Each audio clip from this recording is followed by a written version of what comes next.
Hi, I'm C.C. Péan, and this is Reclaiming Your Health.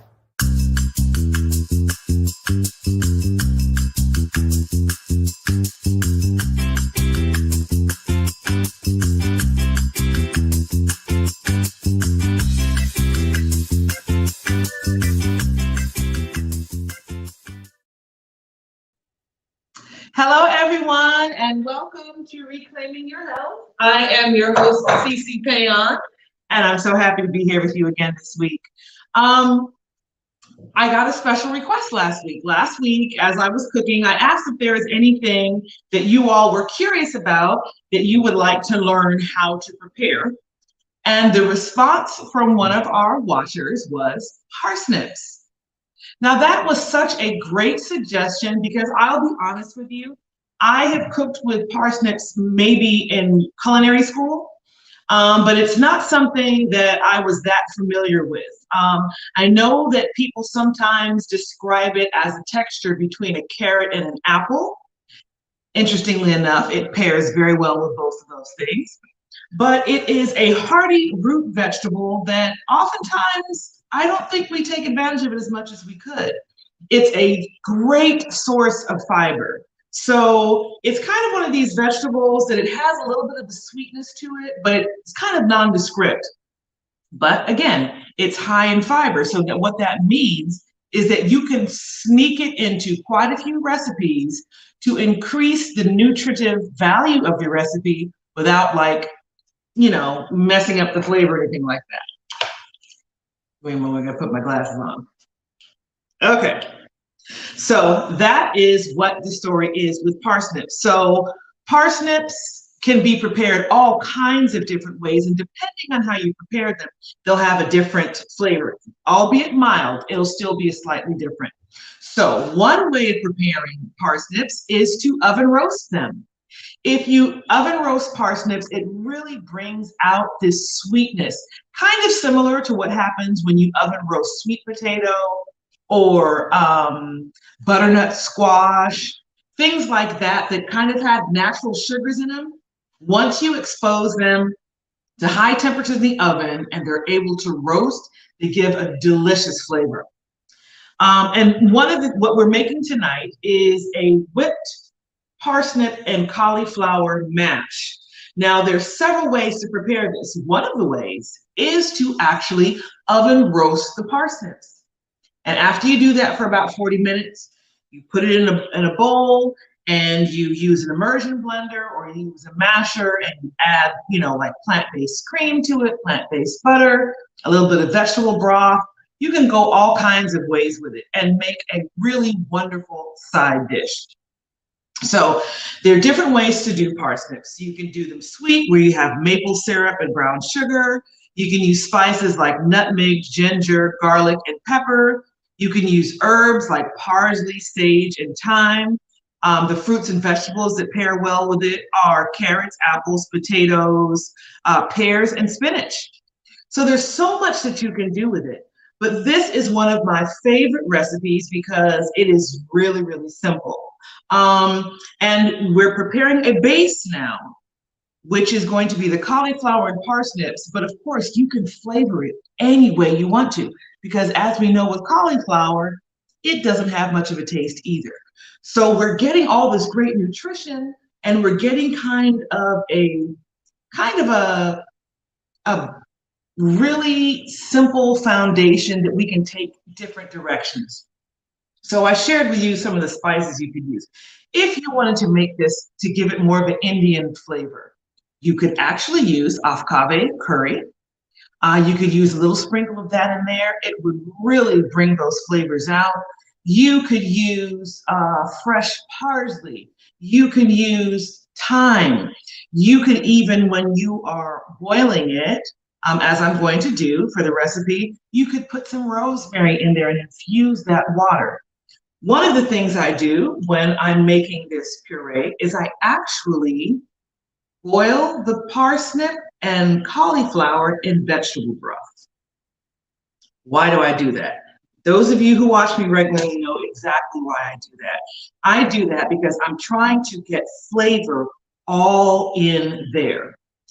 And interestingly enough, when I pour off the broth that I don't need, I always keep a little bit to add to my mixture as I'm breaking it down. So this recipe is super, super simple. It's kind of one of those set it and forget it. So what we have 5 parsnips. You want to do like a small, these are pretty big. So I would say for this recipe, you would need about 3 big ones or 5 medium ones. And you're going to use a whole head of cauliflower. I'm doing a half recipe here because I've already prepared some of it. So, you know, sometimes you get parsnips and they have that long white thing at the end. You want to get rid of that. You want to cut off anything that's kind of, you know, mushy or doesn't look really good. And then you're simply going to peel it. So I'm going to do that right here.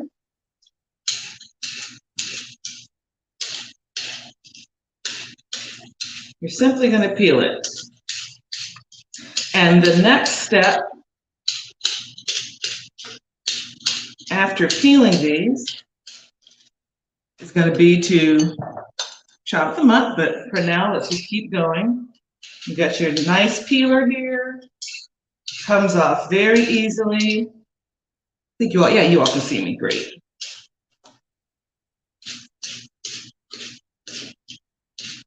It's a really interesting texture. The texture kind of also reminds me of jicama. Okay, so we've got 2, and let's do 1 more. The great thing about vegetables like this is they last for a really long time. So if you have these in your refrigerator, you don't have to worry about them spoiling quickly. Okay, so here are our 3 parsnips. Move this out the way. And while we're preparing this, we have got our water going. We want our water or our vegetable broth. It's your choice. Low sodium vegetable broth, regular vegetable broth, or water. You are going to, I would say, you know, you're going to need enough to cover your veggies.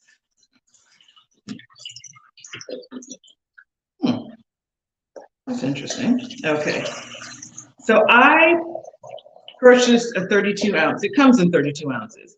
So I'm going to put that all in here because I want to make sure that my veggies are submerged. Okay. So that's on the stove. It's going to come to a boil. And we're going to work on our cauliflower. Now, our cauliflower, what's great about this is we're going to keep the core. Just going to take off these leaves here. And we're just going to cut these. Cut this. You know, we want it to cut, we want it to be kind of like even pieces. And we know why we do that. We do that because we want everything to cook evenly. If you have a big chunk of something here and a small chunk of something else, it's not going to do well. So for this, we're back to our parsnips. I'm cutting off the top. Got some funky tops here. Don't want anything funky in our puree. So we're taking, I already did this one. Okay, and so I'm going to cut these into like 1-inch circles.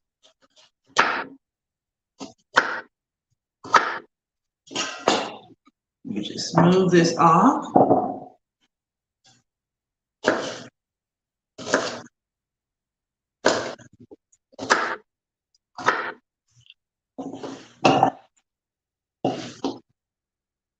This is a big one, so actually I'm going to cut this in a 1-inch and then in half again because it's so big, because we want it to cook evenly. All right, so we've got our parsnips, we've got our cauliflower, and once our water comes to a boil, we're going to put that in there. Now, something else that we're going to add to this dish is oven roasted garlic. This is something that's also super easy to do. All you need is a head of garlic. You're gonna take a sharp knife, hold this to the edge, don't put your fingers near where you're cutting, and you're just gonna simply cut off the very top of the garlic. See that? Just cut off the top.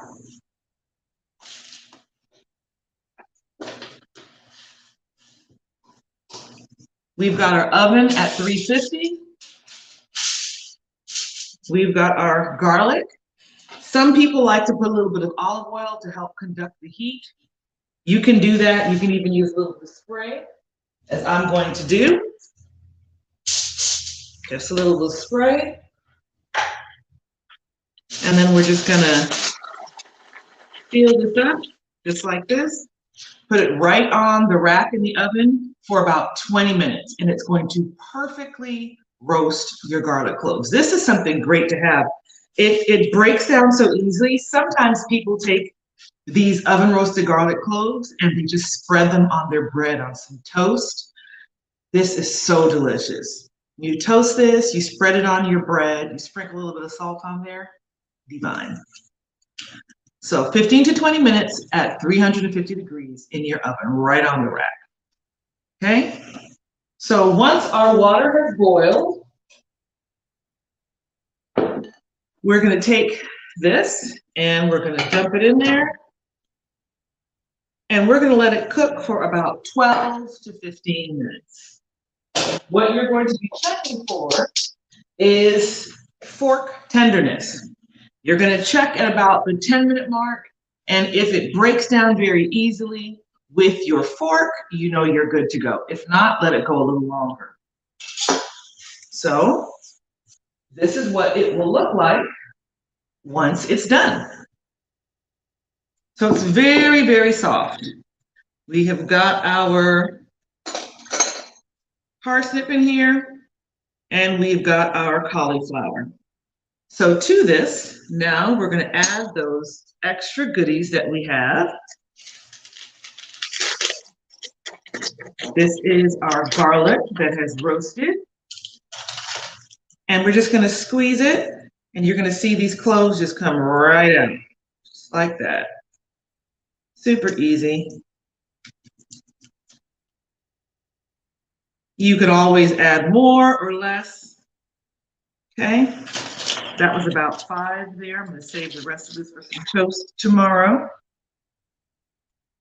We have got some plant-based half and half that's going to go in here. We've got some plant-based butter, some lemons, some nutmeg, a whole bunch of good stuff that's going in here. And today I'm using an immersion blender. Now you can use a regular blender, you can use a high-speed blender, you can use a food processor. I wanted to try this recipe with this immersion blender. So let's see how that works. And I'm simply pressing down, and it's going to help break down the parsnip and the cauliflower. This is actually working pretty well. And I have not added anything to it as yet, but for the garlic cloves.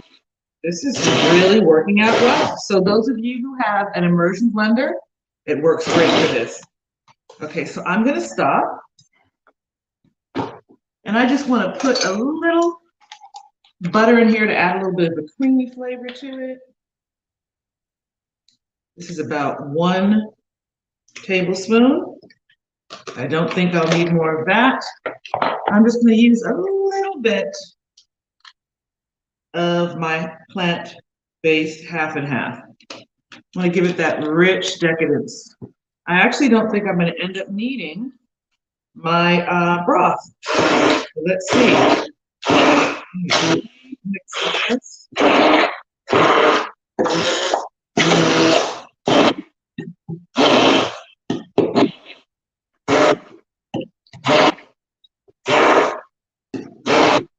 Any questions from anybody? I hope my friend who requested the parsnips is watching. this is working out very, very well. Let's see. I'll get some of this off. So just like you would, whatever you would use, whatever you would serve potatoes with, you're going to do the same thing. Okay. Let's see how this is. So this looks really, really good. It's really smooth. If you can see, a lot of times for you to achieve this level of smoothness, you have to use a whole lot of butter and a whole lot of cream. But you see, we used 1 tablespoon of plant butter, maybe 1 or 2 tablespoons of plant-based half and half, and it seems like it's pretty good to go. So let me take a little taste. I still have to do my lemon zest. I still have to put in my nutmeg.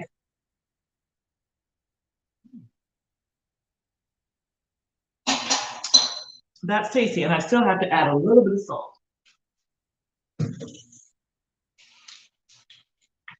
So I'm opening that, but that's going to be the last thing I do. Remember, I like to add salt as the very last ingredient. I don't like to make it an integral ingredient of our dish. So I'm just going to put a little bit of lemon zest on here. Like 3 scrapes there. And I'm also going to use some fresh nutmeg. Nutmeg is really good in creamy type of dishes. You don't want to overdo it, so I'm going to do, that's probably like a 1/16 of a teaspoon if I had to measure it.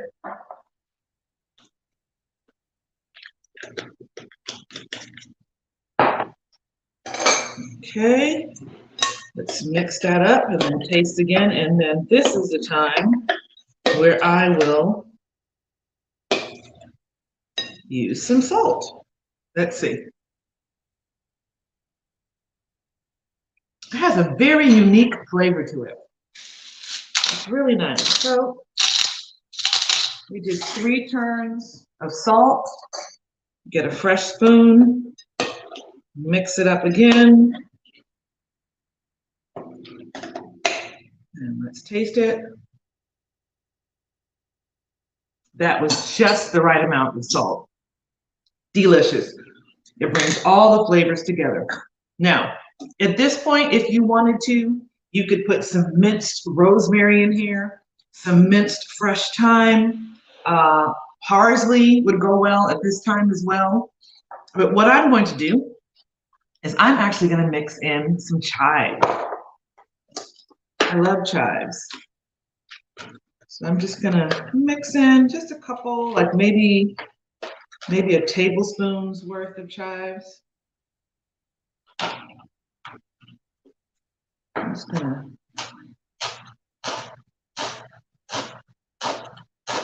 Yep, that is plenty.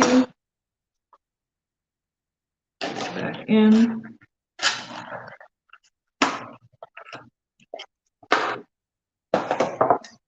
And I'm just gonna put my chives here. I'm gonna save a little bit of this for plating. All right, another spoon to mix it up. This is one of those things that people won't even recognize it's not mashed potatoes, probably until they taste it, and then they'll be pleasantly surprised with what this different tasting dish is. So, nice. Reclaiming your health would not be reclaiming your health if we didn't do a lovely plating at the end. So, I have my bowl here. A little while earlier, I did some tomatoes and some onions, and I threw some field roast sausage in there, just so I could give you an example of what you could serve this with.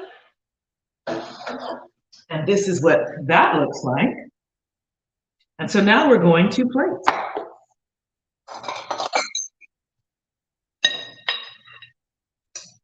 And we're going to put a nice helping of these creamy, slightly sweet and salty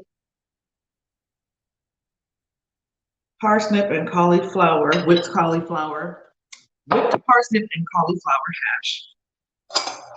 mash. Whew. What is going on with me tonight? Whipped parsnip and cauliflower mash. We've got that in the center of our bowl. We're now going to take this field roast sausage that I love so much. And I've got some beautiful peppers and onions and tomatoes, stewed tomatoes there. I'm going to take a little bit of the gravy, drizzle that. A little more. And I'm going to finish it off with some of these chives.